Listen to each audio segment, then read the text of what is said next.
ராமநாதபுரம் மாவட்டம் முதுகளத்தூரில் இன்று அறிவொளி கண்ட பேரறிஞர் அண்ணா பிறந்த நாளை முன்னிட்டு மாண்புமிகு வனம் மற்றும் கதர்துறை அமைச்சர் ராஜகண்ணப்பன் அவர்கள் அண்ணா அவர்கள் புகைப்படத்திற்கு மலர் தூவி மரியாதை செய்தார் மற்றும் உறுதிமொழி எடுத்துக்கொண்டார். தமிழ்நாட்டை தலைகுனிய விடமாட்டேன் என்று உறுதிமொழி எடுத்துக்கொண்டார்.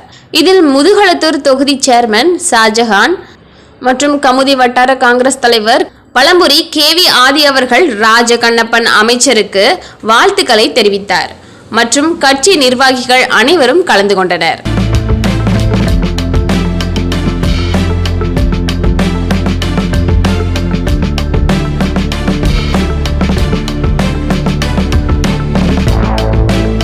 பாகுபாட்டையும் எதிர்த்து போராடுவேன். எதற்காகவும் தமிழ்நாட்டை தலைகுனிய விடமாட்டேன் என உறுதியேற்கிறேன். நான் பெண்கள், விவசாயிகள், மீனவர்கள், நெசவாளர்கள், தொழிலாளர்கள் என ஒவ்வொரு உழைக்கும் வர்க்கத்தின் நலன்களையும் தினமுல்லை செய்திகளுக்காக ராமநாதபுரம் மாவட்ட செய்தியாளர் கார்த்திக். செய்திகளை உடனுக்குடன் தெரிந்து கொள்ள தினமுல்லை நியூஸ் தமிழ் சேனலை சப்ஸ்கிரைப் பண்ணுங்க.